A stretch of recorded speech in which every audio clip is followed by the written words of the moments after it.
Like, come on, Game of Thrones. Like, I mean, I know you're just crazy. Oh, Hodor? Really? Like, I met this dude, and I like him because he's extremely awesome in person, and you got, oh, this just, it pains me a million times more that Hodor died because I met the guy and he's so nice. Oh my gosh, I feel like I've been punched in the nuts a million times over. The last 15 minutes of this episode were like, fuck, no. Oh my god, I'm not even kidding, like that.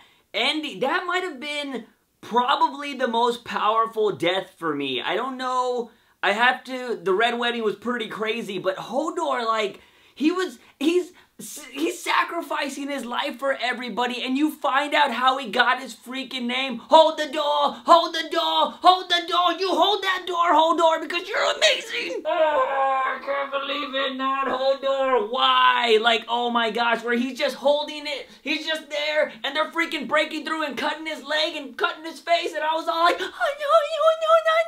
My emotions right now feel like Leaf probably did when she was getting shanked by all those freaking White Walkers. It was bad enough we lost another dire wolf. Is Ghost the only dire wolf left? 3 sacrifices happened in the matter of 15 minutes. The dire wolf sacrifices himself, Leaf sacrifices herself. She was a little badass. And then Hodor sacrifices himself. Like, oh my god, my emotions are on a roller coaster and it just won't stop. We need to calm down so we can talk about the rest of this episode. But damn, that ending though, right? When all of those motherfucking White Walkers showed up and they were just like, I was just like, fuck. Oh, but the children of the forest came prepared because they were throwing those fucking bombs. Those bombs are legit. Yo, where can I buy me some of them? If you're watching this video and you work for the government, I need to clarify that last statement was a joke and I at no point want to buy any bombs. I need to clarify this because yes, I am brown. We saw this motherfucker kill the Third Eye Raven, making Bran the new king of Third Eye Ravens. How crazy was it to find out that the freaking children of the forest are the ones that created the White Walkers? And that freaking Bran has powers to affect people in the past to change the future. Just when you think Game of Thrones had it all, it adds time travel. Not really, but is it? Sort of, kind of, maybe? It also looks like that looking into the past thing works both ways because Bran got marked and oh man, that's what fucked up our whole night. Thanks, Bran. Since one Stark let us down, let's go talk about the others. We know Arya's continuing her daredevil training. She got eliminated from the Royal Rumble and the girl does have a name because when she's watching that play, she clearly gets upset that her family is being ridiculed. We all know once she gets this training, she's gonna be like, bitch, I'm a Stark, and she's just gonna kill everybody.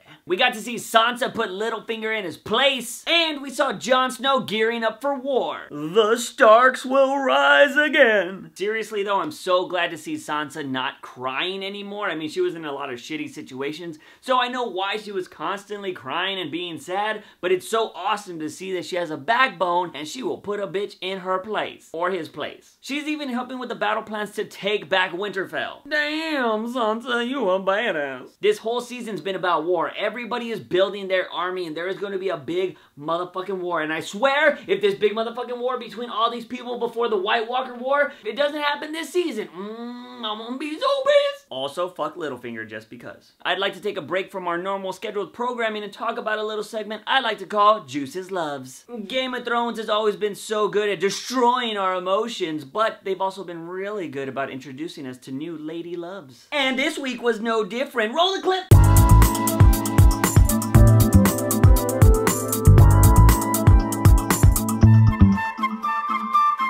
Seriously, the woman who played the theater version of Sansa is gorgeous. As for the new red woman, Melisandre, you best watch out, girl. And of course, Khaleesi as well.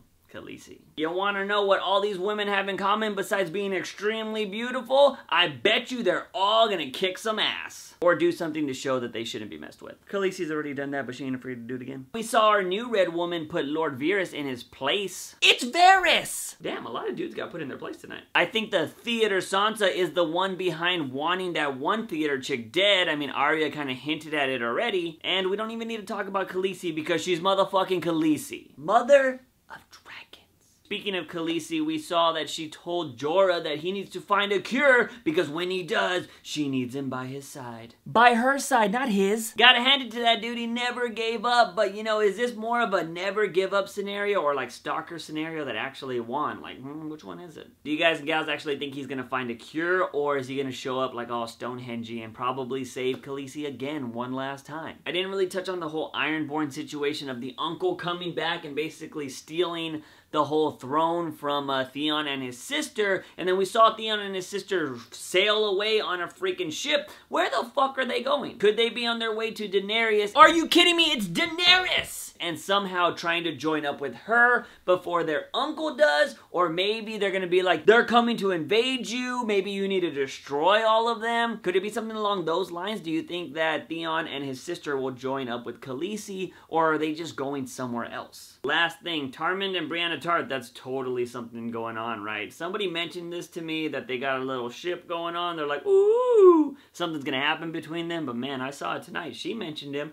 I saw it. Anyways, guys, that's all I really have to say about this Game of Thrones episode. I'm still not over the whole Hodor thing, so I'm just like, Another thing, I'm sorry that I didn't post Game of Thrones videos for the last 2 weeks, but I've been so freaking busy with all the other shows, but they all end this week, so I'm going to be pretty much exclusively doing Game of Thrones videos, and Preacher started up, so I'll be doing those, and they both air on Sundays, so it's going to be kind of hectic. But I'll have more time for Game of Thrones, so you can expect Game of Thrones videos for the rest of the way, and I might still do reviews on those other 2 episodes and just upload them at random times. You know, I want to know what you're thinking in your brainsicle. How much did you cry when Hodor died? If you didn't cry, have you always known that you're a monster? And lastly, when the hell do you think we're finally going to be able to see a war happen? Let me know in the comment sections down below. Guys and gals, if you like this video, give it a thumbs up and share it with all your dire wolf buddies, which is probably not a lot because they keep dying. Don't forget to hit that subscribe button for all things nerdy and geeky on this channel. As always, guys, I am your host, JUICEbox. Remember, when you wake up in the morning, ask yourself something.